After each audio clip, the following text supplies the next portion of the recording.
Thank you for agreeing. Simply put, like, one of the questions we've been asked a lot is the two questions we've been asked was how did you get Halberstam and how did you get Heather Love? Those are the two questions we've been asked, and it's like I don't know, but they're both amazing, and we've got them, and it's incredible. I'm just so excited. So thank you. Actually, I was super excited, to know about the conference, and then I forgot about it. And then when I started getting these messages, I was like, wait, what was this one?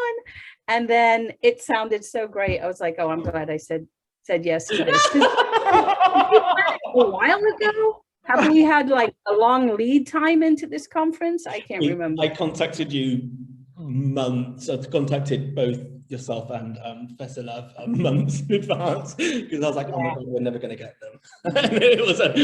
And I'm so grateful that I mean, I'm just going to reiterate all of this tomorrow with Heather Love, but I'm so grateful. So thank you for agreeing to speak for us.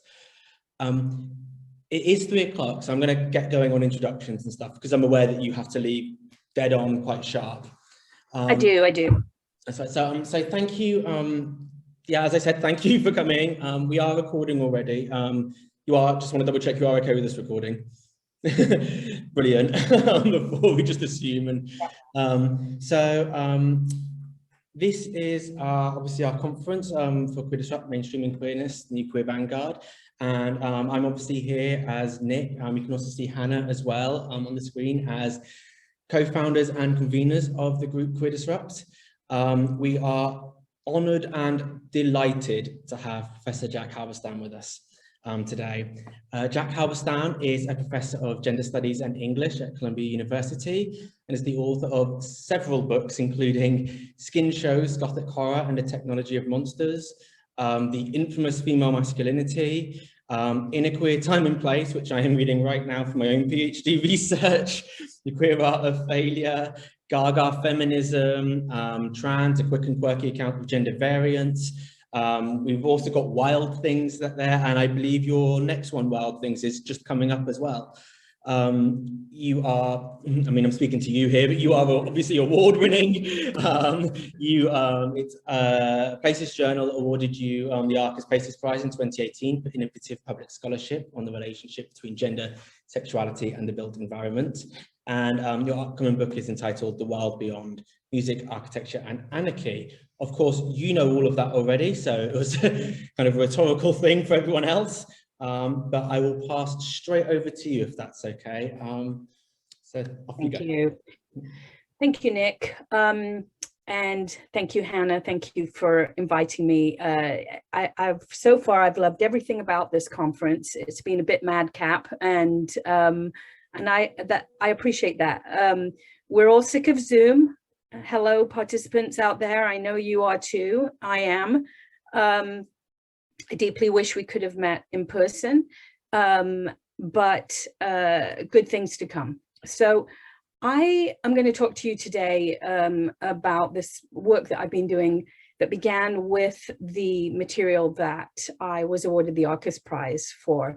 And in this work, I sort of follow up on earlier ideas I had had about how to represent queer and trans bodies, not using figuration, right? So if you go scroll through the archive of what is commonly understood as queer art, you will find an enormous reliance on the figure, usually a male figure, usually a hypermasculine figure, usually a figure that in some way is signaling their erotic orientation. And that has, in many ways, that is the grammar for the representation of queer art. And in my work, ever since In a Queer Time and Place, really, I've tried to push back on that. And I've tried to argue for representing queerness through the form of abstraction. Because it opens onto structures rather than just bodies. It allows us to think about the ways in which the body and the environment interact. And it allows us to comment on often structures like capitalism that in queer art have been rendered invisible. So for that reason, today I'm going to give you a small piece because I do want to leave time for questions in this very short hour that we're spending together. I just want to lay out some of these principles using some of the work that I have collected under a heading, An Aesthetics of Collapse. Okay, so I'm just going to share my screen with you so that you can have a look at the images that I'm referring to. Okay, and I'll go into the play mode so that we get proper, there we go. All right, so we're going to start and end with Ursula Le Guin. So I'll just start by giving you a quote from her amazing science fiction book from 1974 called The Dispossessed. And this quote will make a lot of sense by the time we get to the end of my presentation.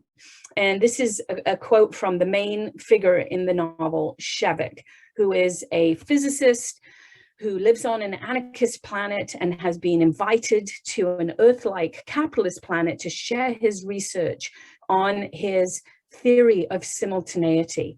And along the way, we get lots of information. This is one of the only books out there that builds a science fiction novel around a future sort of utopia slash dystopia that is anarchist, okay? And one of the things that we learn about anarchist society that will then open onto what I'm calling an aesthetics of collapse is that there's a kind of abolitionist relationship to the carceral and to the prison on the anarchist planet.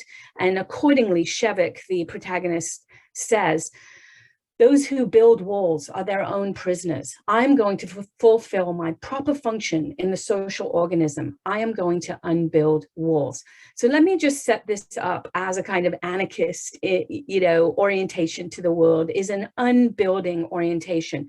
And it is that orientation that I want to join to queer and trans politics in order to also argue for a queer and trans orientation to the project of unbuilding.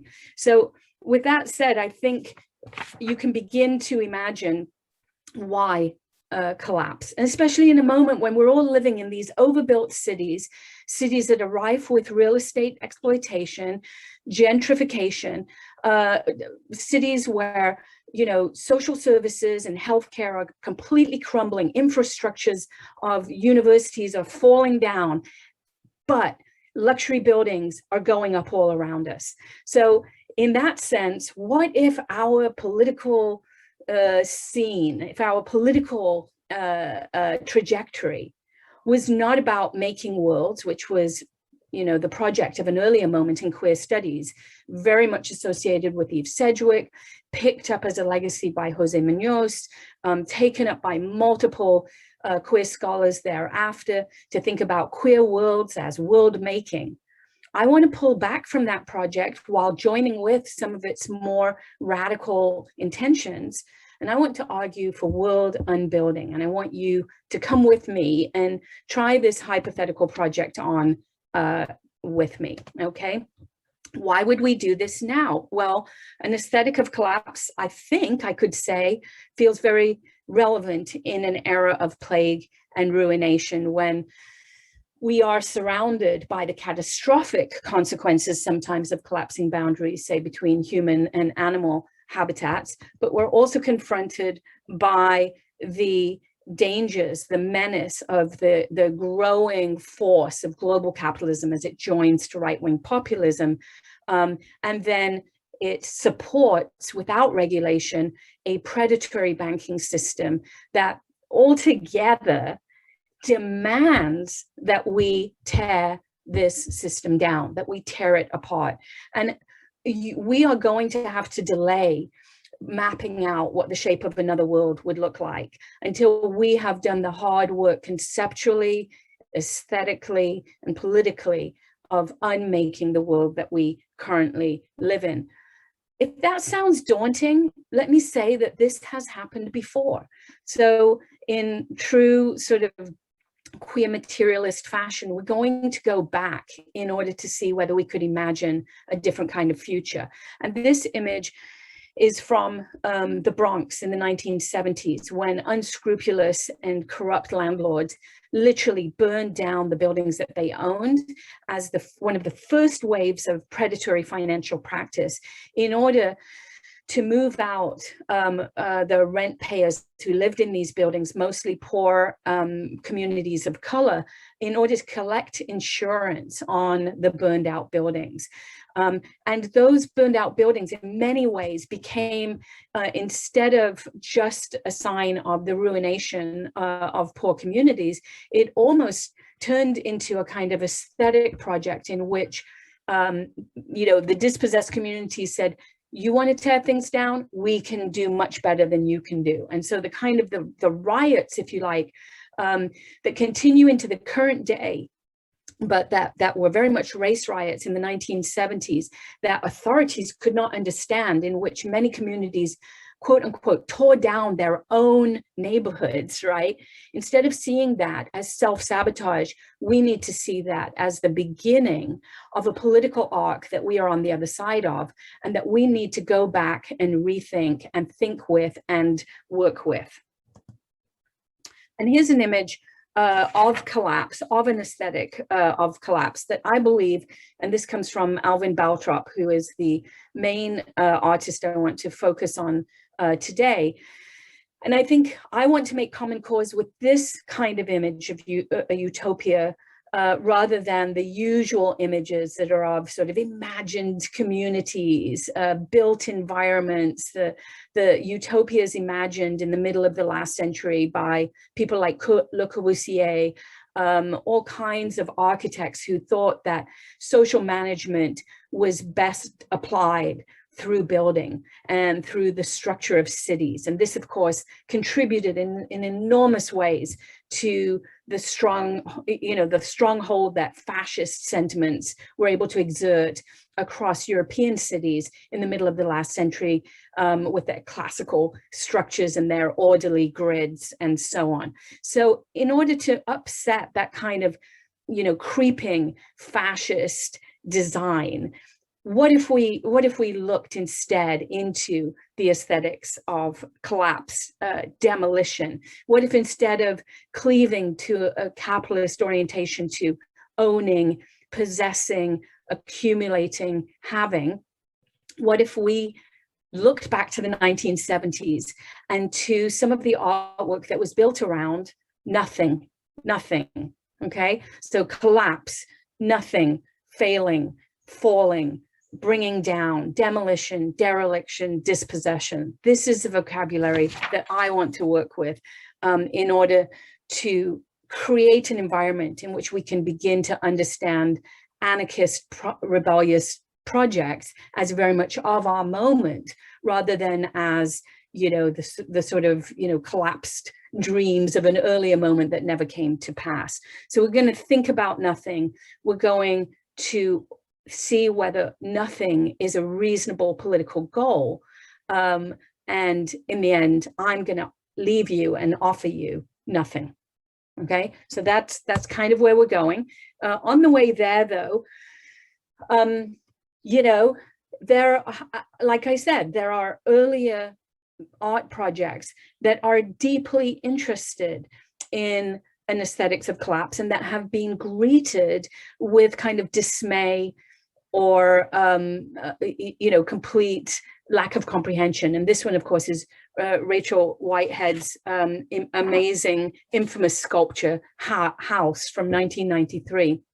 And this is kind of calling attention to the fact that when we live in a house, we think that we're living in the walls and in the, with the ceiling and the supports and the struts and the beams. That's what we think of as house. But house is actually the empty space inside, the domestic interior.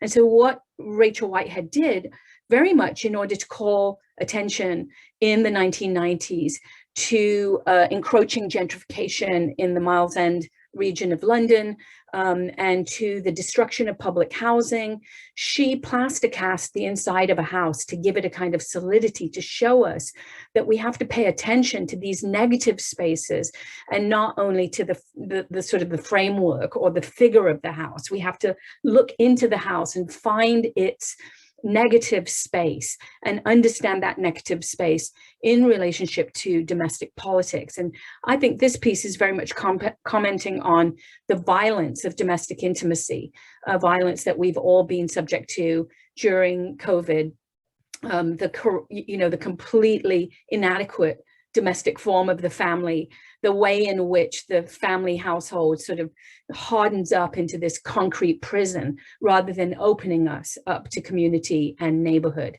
So what Whitehead actually did to make this this sculpture is she made a plaster cast of the inside and then dismantled the house around it. And so while we think we're looking just at a sort of concrete sculpture, we're also looking at what is not there, which is the house that has collapsed. Okay, so we have to learn to look at nothing in order to understand the aesthetics of collapse. Collapse is very much a Black aesthetic, I'm going to claim, and we can trace it, for example, as Anna Martine Whitehead does, through Black vernacular dance. Dancer and dance theorist Anna Martine Whitehead expresses this in relationship to Vogue dancing, which, if you watch Paris is Burning, right, was very much a kind of stylized suite of gestures that the queens performed in relationship to certain categories. Yeah, thank you, Nick. I love the demonstration. But in recent years, voguing has been reduced in almost a kind of visual porn way to what's called the suicide dip. And that's when the dancer falls back on their back leg in a way that looks as if the body will break, but actually turns the body into a kind of question mark, but also dramatizes the format of collapse. The dance is collapse. It is falling back. And for Anna Martine Whitehead, she uses this dance move to talk about Blackness, queer vulnerability, and the mechanics of movement and dance. And she's making an argument, she says, for downward movement and concaveness as movement techniques that are responses to the physical threats intrinsic to Black ontology. In other words, Blackness is constantly being forced to sort of do this suicide dip, fall back onto itself, collapse onto itself. There is no foundation, there is nowhere to go, there's only this kind of collapse. But at the same time, this incredibly creative response to the threat that faces Black ontology also offers us a moment of freedom. And I just want to play you a quick clip of these collapsing suicide dips.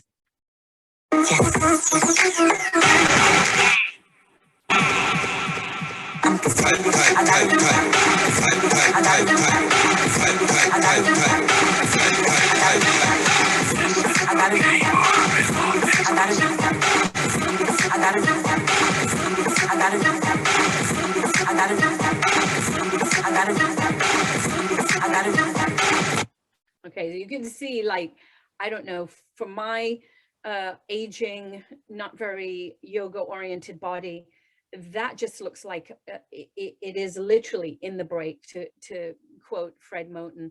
You feel as if the body is breaking. And what's amazing is that this is also a depiction of Black resilience. The body comes back, you know, it continuously sort of springs back.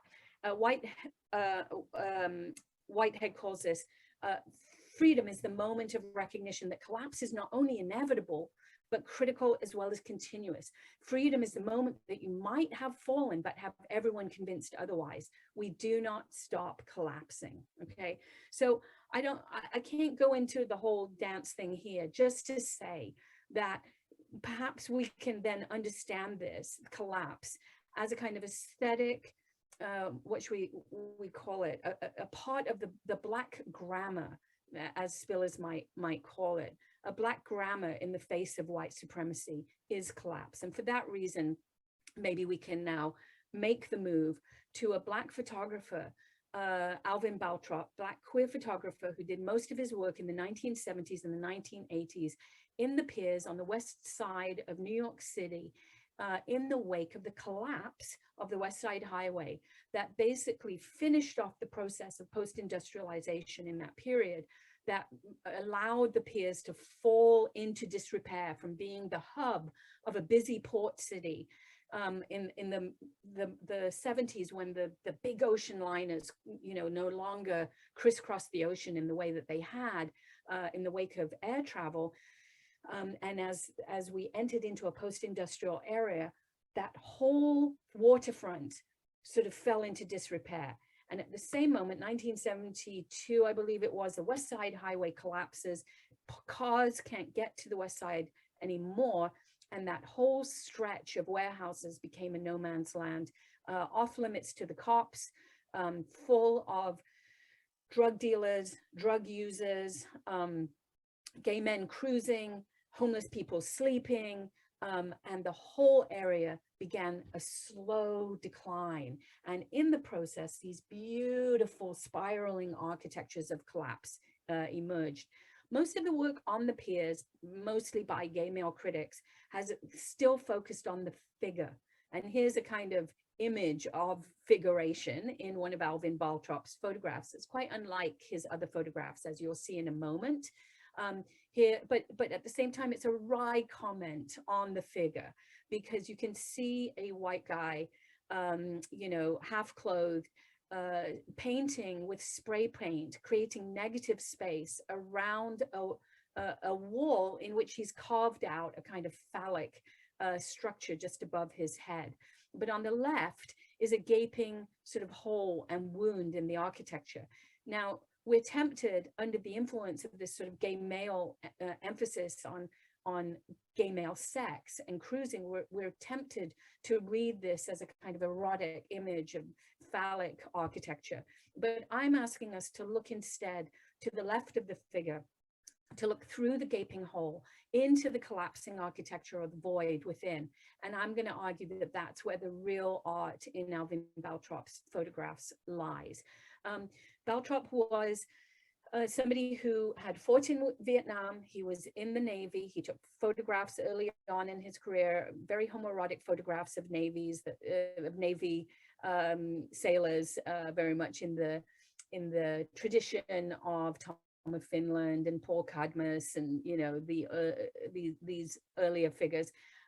But when it gets to the piers in the 1980s, he does take a few photographs of well-known figures of the time, like Marsha P. Johnson and Sylvia Rivera, and those photographs circulate widely. But that's not what the aesthetic is about.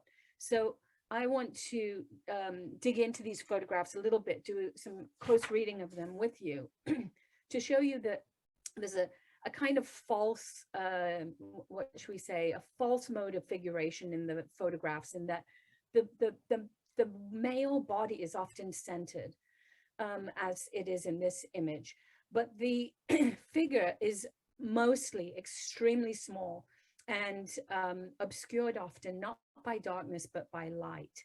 So here's an image, a very typical Baltrop image, where we're looking at this kind of empty space of the warehouse.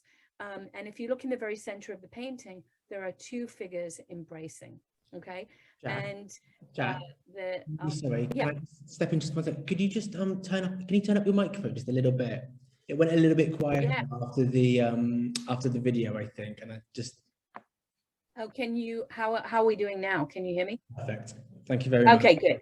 I think I pushed my chair back. So, okay, so here's another image by Baltrop. Two figures we can't see from this distance whether or not they're engaging in sex, but at any rate, they are minuscule compared to the architecture in the background. And what we have to learn to do with an Alvin Baltrop photograph is stop reading for the foreground and start reading for the background.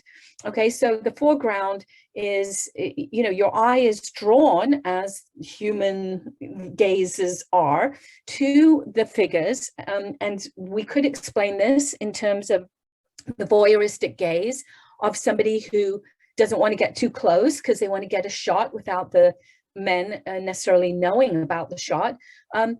But so it is a voyeuristic gaze, but it's also a gaze that diminishes the role of the human and the presence of the human within a different kind of environment. So I'm proposing that we read for environment and we read for backdrop and we stop reading for the foreground and for the figure that in many ways are incidental, even as they add a kind of queer punctum to the photograph.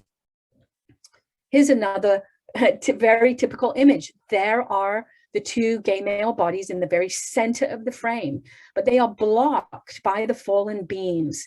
And so in order to access the, the visual pleasure of the blowjob, you're peering, as the photographer is, through the support system that has come down around the figures. Now, this could be a very heroic image in which, it's like love in the ruins, right? But I don't think this is ruination. This doesn't have the same sort of patina of time that ruins have, where they're sort of stately and nature has already gone to work on the brickwork with ivy or whatever. This isn't ruin, this is collapse. And there's almost a way in which Baltrop is saying that the erotics is here. And here's an image, if you need something to verify that this is an erotic landscape, I give you this partial view of a blowjob. But he's almost trying to teach us to find erotics as they are spread across the visual image, across the visual plane, in the way in which the planks come up from the floor, the way in which the beams dip down towards the earth, the way in which masonry is strewn across the floor, the way in which light plays on these massive steel supports, the way in which the supports have fallen and yet still hold. What other erotics play out within and between these materials to which the human is almost incidental, okay? Now, when trying to approach this project, I went back to Jose's work, because some of the material in Cruising Utopia is very world-making material, and it's very much about him extending the work of his mentor in very moving ways, of Sedgwick, extending the world-making potential of the work that Sedgwick began. But there's other less affirmative work in the book for which, at the time, Jose got quite a bit of pushback, and I'll get to that in a moment. But the approach that he took is an approach that I think I am taking. He wrote, "My approach to hope as a critical methodology can be best described as a backward glance that enacts a future vision." And remember, I said that when we were looking at the images of the bombed out buildings in the Bronx, I said we have to go back in order to look forward. So this is a backward glance that enacts a future vision. And for Jose, he joined the activity in the Piers in Cruising Utopia to an archive of avant-garde queer cultural production, typified by people like Ray Johnson, who, in opposition to the kind of heteronormative projects like Happenings that were sprouting up all over New York City, these happenings where people showed up and created a kind of culture, a random culture of chance encounter. Ray Johnson opposed that with nothings. And these were anti-performative events, according to Munoz. They were minimalist, and they had a performative insistence on the nothing over the presentness of what was happening. And Munoz claims that the utopian orientation of the nothing lies in the way in which it acknowledges the lack of inherent to heteronormative projections of reality. And so he talks about this in relationship to ephemerality, but then ends this kind of meditation by arguing still that queer utopian practice is about building and doing in response to the nothingness that has been projected onto queers by hetero people. Okay, so still a reparative project. So what I want to say to Jose, if he was here, I would want to say, Jose, can we pull back for a moment from the reparative and stay with nothing, and stay with the collapse, and stay with the unbuilding momentum, as, by the way, Jose did in another chapter on the dancer Fred Harko. And this chapter is kind of at odds with some of the other claims in the book. And he took a lot of blowback for what some people charged was the romanticization of suicide.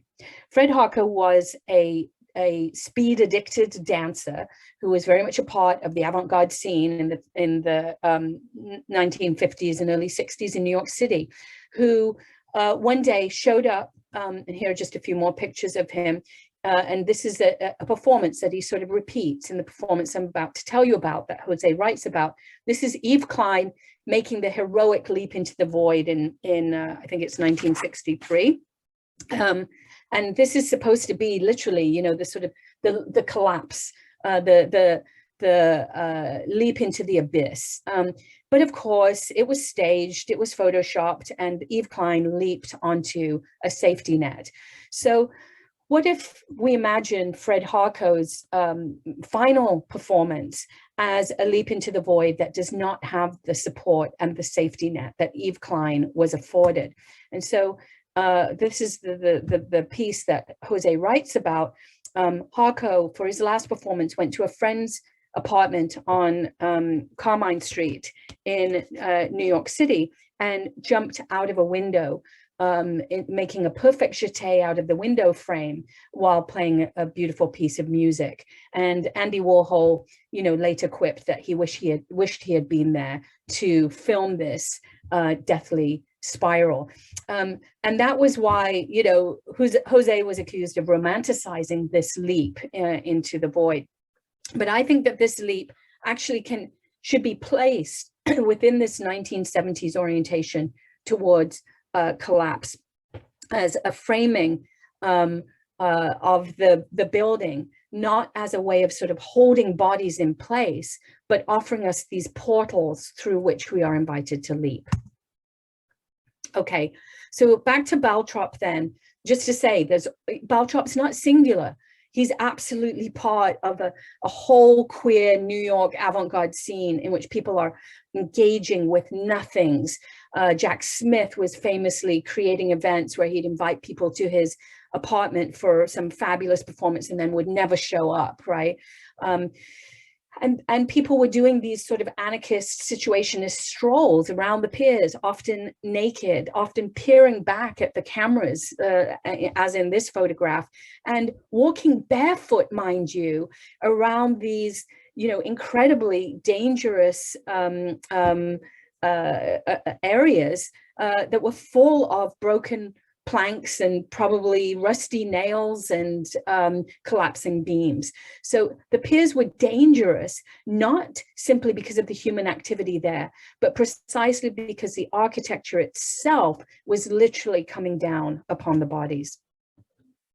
So this is one of the very few photographs that Baltrop actually gave a title to, and that title was Collapsed Architecture.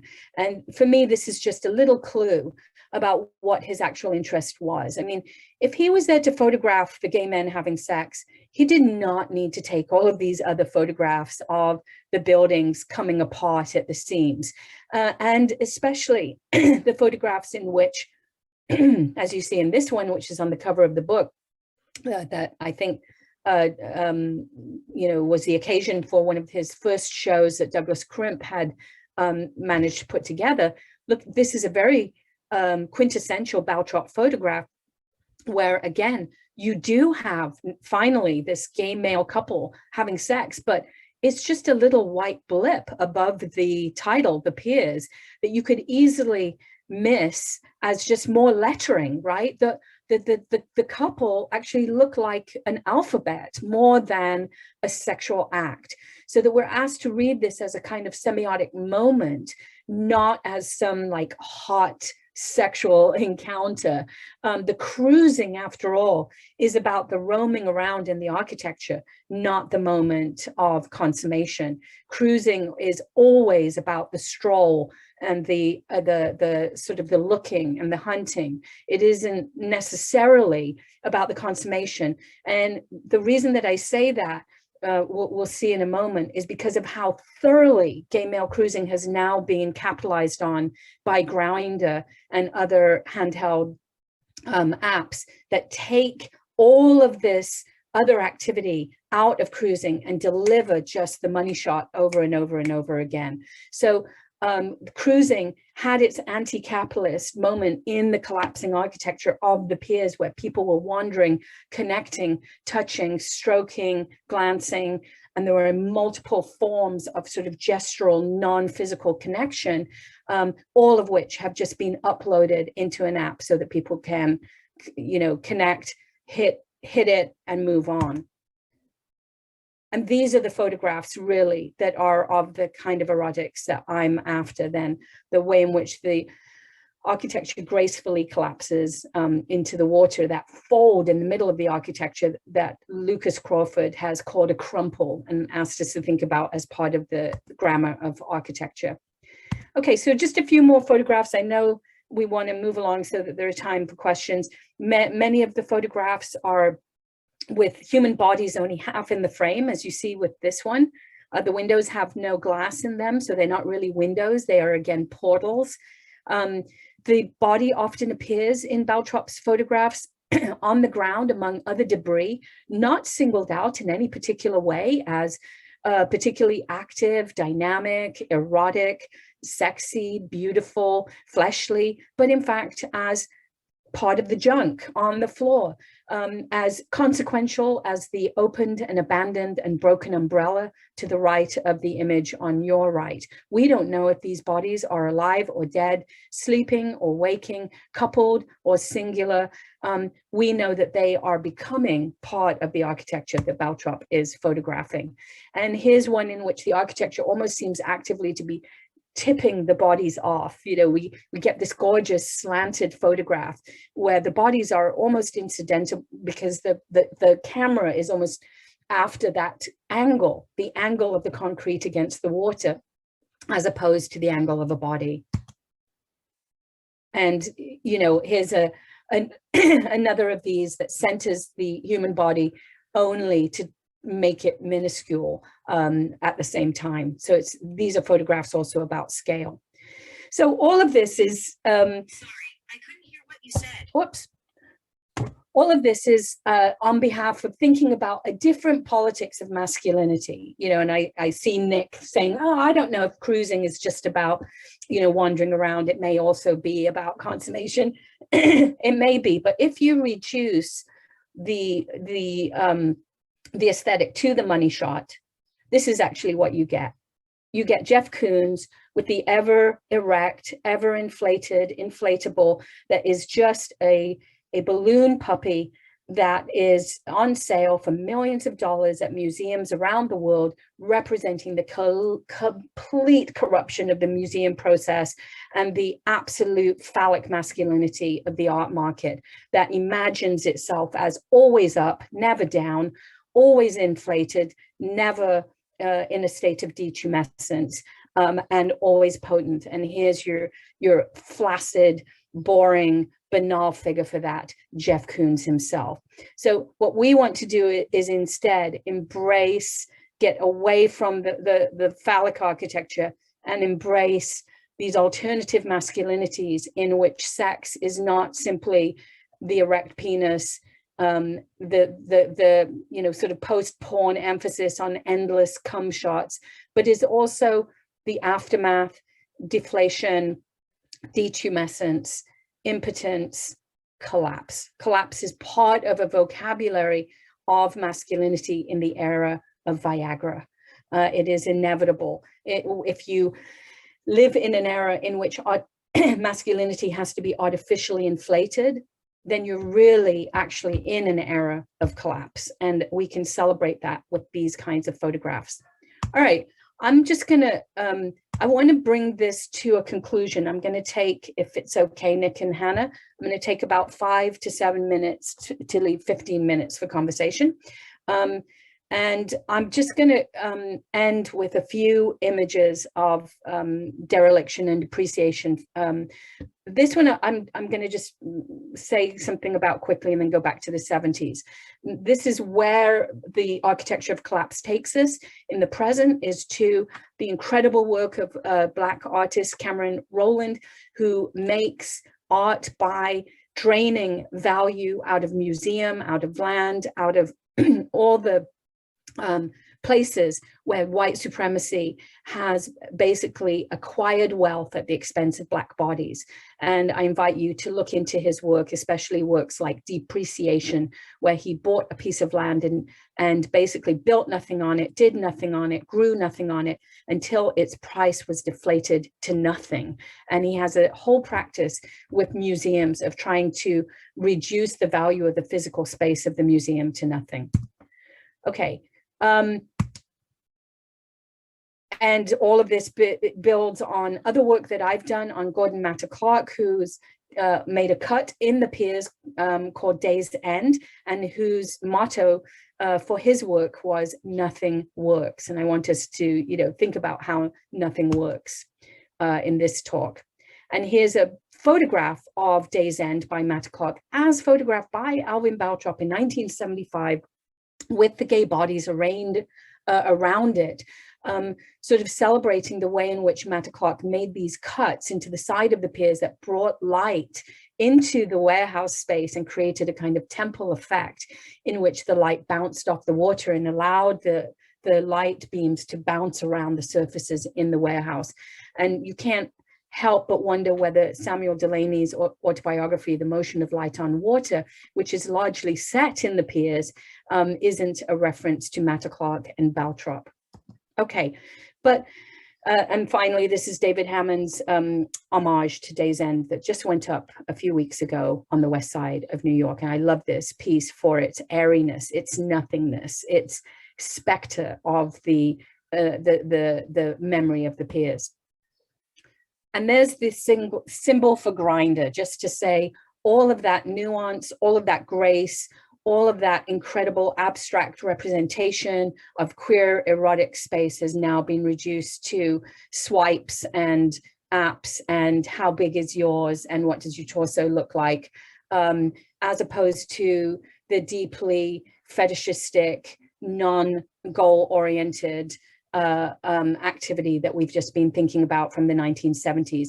Grindr is made for capitalism. Gay male pleasure within Grindr is cut to the measure of capitalist desire. It's like the way football games in the US are literally tailored to commercial breaks. So gay male sex is tailored to profit margins in the context of online cultures around the world. So for that reason, we're going to leave gay male sexuality completely, focus on that architecture, and then take a final look at the piers through the lens of a girls' film, a queer girls' film that was made in 1979 in the exact same period, featuring two girls on the run in New York City, on their run from their parents, from social workers. One of the girls' fathers is a gentrifier in the city, and the two girls have met up in a mental institution, a place they've been assigned, and they put on the Ramones soundtrack, I Want to Be Sedated, and they trip off out of the asylum into New York City, where they become dancers in some of the red light clubs in Times Square, and they, most importantly, have this scene in one of the piers where they pledge their undying allegiance to each other and to a kind of girl culture that we can begin to imagine in the piers. So here's just a quick scene from Times Square for those of you who haven't seen it, and I can tell you more about it in the Q&A. And then I'm going to end by returning to Ursula Le Guin. I mean, look. Like a bathtub.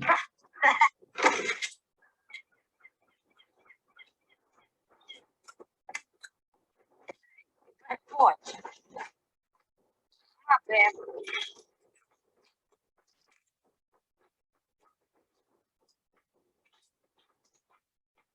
Never see. Why didn't I realize it before? God, I see it. Don't you realize this is it? This is the place. Show you, watch this. Hey, blood. Now give me yours. Come on, don't worry. I ain't gonna hurt you. Just relax. That's all. I want you to listen to me. You ever feel like freaking? You get panicky, shaky? I want you to call my name. Just scream it. Scream it as loud as you can. You know, like this. Pammy! Pammy! Nikki! Louder. Nikki! Pammy! Nikki! Pammy! Nikki!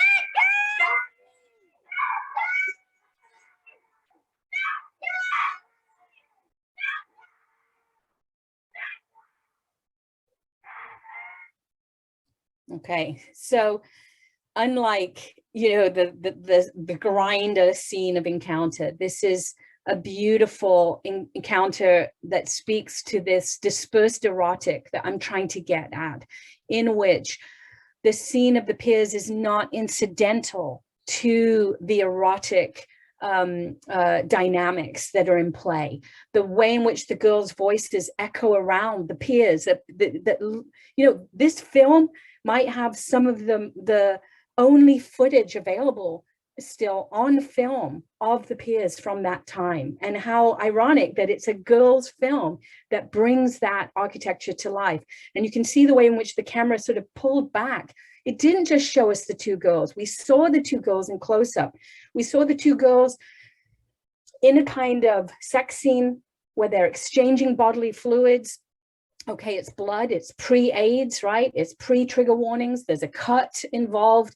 There's an opening up of the body, one body to another body. And then there's a kind of screaming of names that suggests a circuit of validation, recognition, love, erotic contact, that has nothing to do with the state, nothing to do with Stonewall, a mile and a half to the east, nothing to do with the authorities, the institutions, but is all about that architecture and the way in which those voices bounce and play across the collapsed architecture of the piers. So that's sort of the payoff for thinking with this architecture.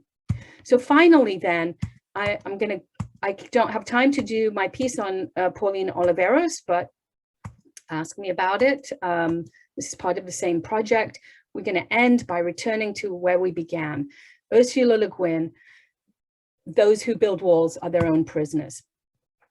Okay, so as I said, where we began, Shevik has left his anarchist planet. He's gone off to this Earth-like planet, a capitalist planet, where the capitalists want to know more about his physics research into simultaneity, which has all kinds of consequences for time travel and so on. So they bring him to Earth. They set him up in a dorm room, in a very luxurious apartment. He has a servant. He has his own research lab. He does not have to share his research the way he does on his anarchist planet. He does not have to be part of a work detail every 1 week a month, as he does on his anarchist planet, where you can do intellectual labor, but you also have to do physical labor. He can have, you know, he can buy alcohol. He can indulge in certain kinds of pleasures, excess, abundance, and he gets drunk on being on Earth. And then just as quickly as Earth delivers all these pleasures to him, they disappear, and he begins to see how hollow and empty Earth is. And at that moment, he is contacted by a member of the underground resistance. And the underground resistance group asks him to march with them and meet with them and appear and give a speech at the riot that they have created on Earth against the ruling regime. And this is what he does. He shows up, and this is his speech in front of the underground resistance. He says, and this is where collapse delivers us. He says, "We know that there is no help for us, but from one another, that no hand will save us if we do not reach out our hand, and that the hand you reach out is as empty as mine is. You have nothing. You possess nothing. You own nothing. You are free. All you have is what you are and what you give." So here it is, the lesson of the dispossessed is that it is through nothing that you can be free. And I want to end with this beautiful image of what I'll call empty-handedness, and it's boy child performing a cappella. There's no sound, no music, performing a hand dance in a studio gallery. I think this one was in Berlin. And so what if we ended there with not the something, the everything, the abundance of capitalism, but the nothing of dispossession and collapse. At that moment, when we have nothing, will we finally be free? Thank you. Oh, thank you very much. It's weird. Oh, sorry. Next, computer was bouncing back. Yeah, it's really odd because you can't hear all the clapping and all that kind of stuff. But thank you very, very much. It was really, really amazing. And I just wanted to say that this idea of like staying with this nothingness is really, really interesting for me, because I'm currently working on like representation in museums, and I'm trying to do a chapter on COVID and all the loss and holding all of that in place. So I think it's really, really interesting, like this paying attention to negative spaces. I'm going to pass you over to Nick, who is just going to do a little quick response, and then we'll dive straight into the questions, because there's some really interesting ones. Hi, so I was writing notes throughout, and I could do like a 20-minute response, but we have 11 minutes and I want questions. So I'm going to go one very quick thing that I wanted to kind of point out. And I was kind of interested in the idea of agency in the difference between ruination and collapse. Because to me, it felt like ruination was an enforced kind of someone enacting some sort of power onto something else. So it felt like, to go back to those kind of buildings at the beginning of, that was an act of ruination, right? And the reclamation was the fuck you, this is the collapse that I'm reclaiming. And building on that, we have this kind of idea that tied throughout, and it made me, and the reason I wanted to lean on this one is because you followed up the part when I was making these notes with the idea of Munoz getting, I'd perhaps say unfair blowback with regards to kind of the glorification, heavy quotation marks, of suicide. And I kind of wanted to lean in and think about this idea of, if we accept this idea of ruination and collapse, and if you buy that, is at the risk of, this is a controversial statement and I'm very aware of that, isn't suicide the ultimate collapse of the body, as opposed to murder or death by perhaps capitalism or neoliberalism or white supremacy, the ultimate ruination of the body? And I want to know if you had any thoughts on that. Yeah, no, I mean, I can see where we would get that, and it's definitely available in the reading of Fred Harko, for example.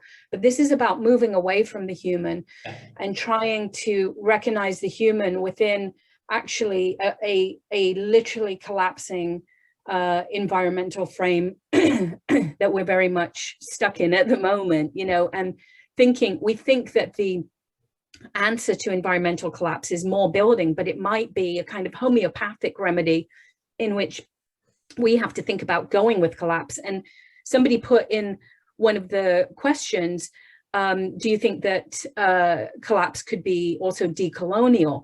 That Liang Kai Yu asked that, and that's exactly right. It is decolonial. It is a kind of environmental response to say, let's unbuild and take apart and dismantle these structures through which we see the world only in the terms which colonialism left in its wake, you know, or only in the terms by which capitalism has adjudicated life. You know, we're trying to develop alternative vocabularies precisely because the vocabularies that we have are lousy with colonial agency. Capitalist agency itself is part of the problem.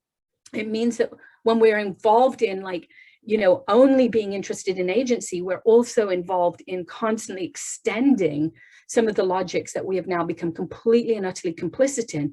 And that's why I went to Grindr, is to say, this is not a argument saying gay male sex is the revolution. It's not. It could have been, but gay male sex has become the vector for profit.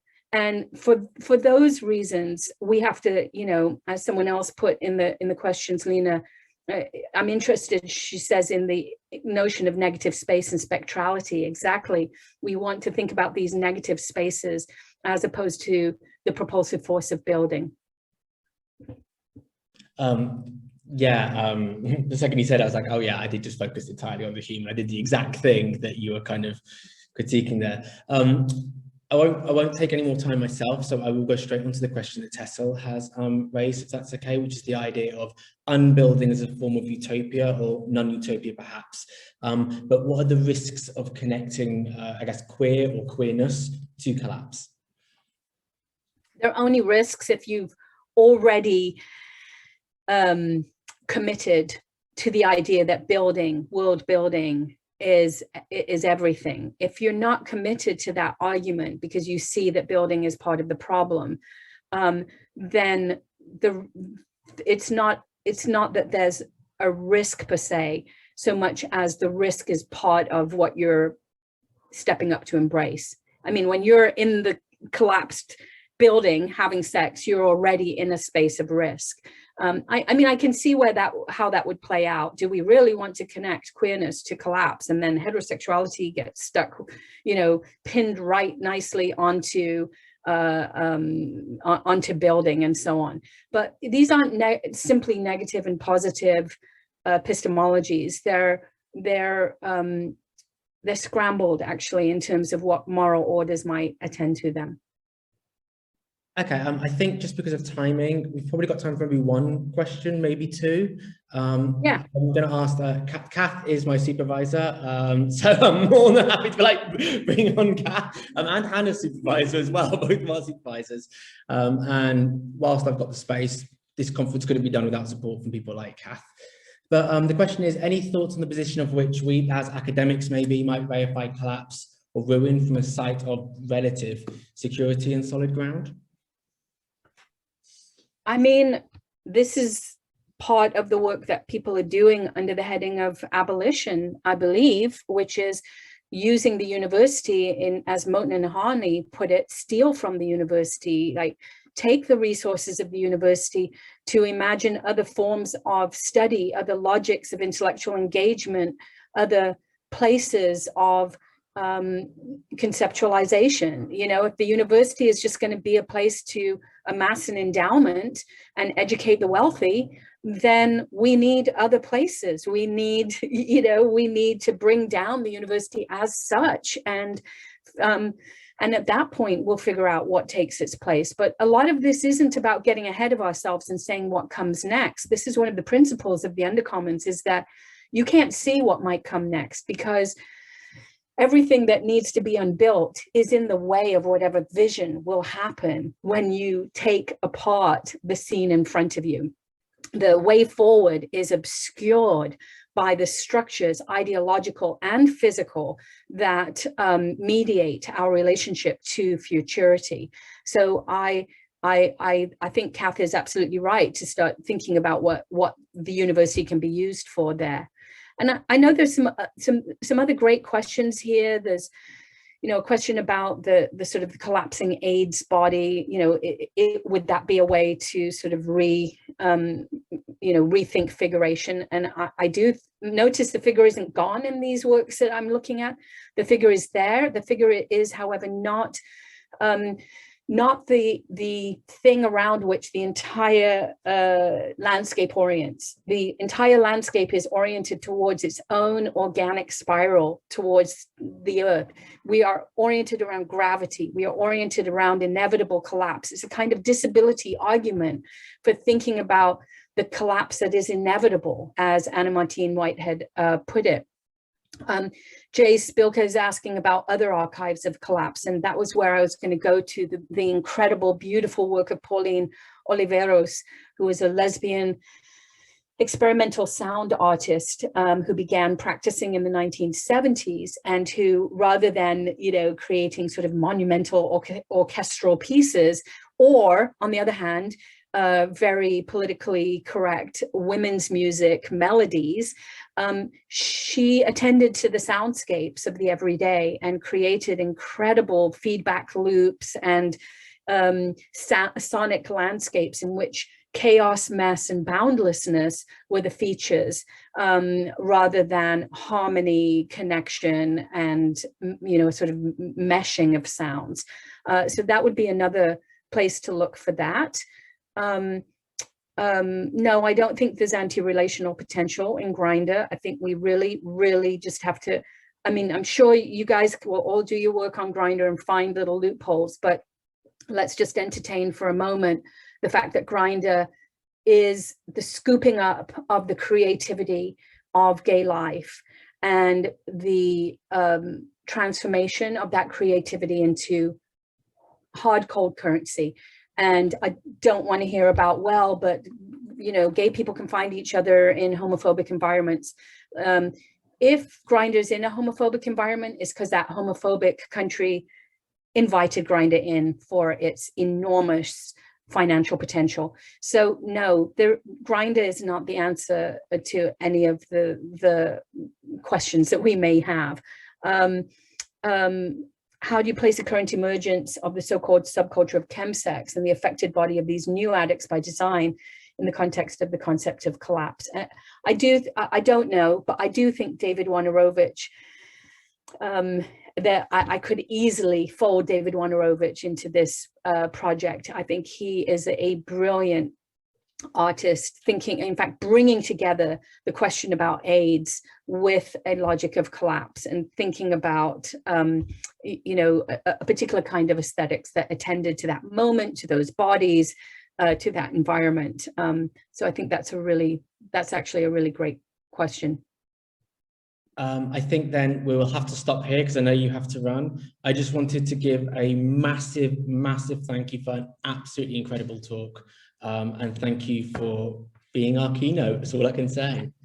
Thank you so much, everybody. Not a problem. Cool, fantastic. I mean, I'll let you run as you need to. So thank you. Thank you. Good luck with the rest of the conference. I wish I could log on, but I'm full on for the next 3 days. And I mean, no disrespect to anyone. This is an amazing conference.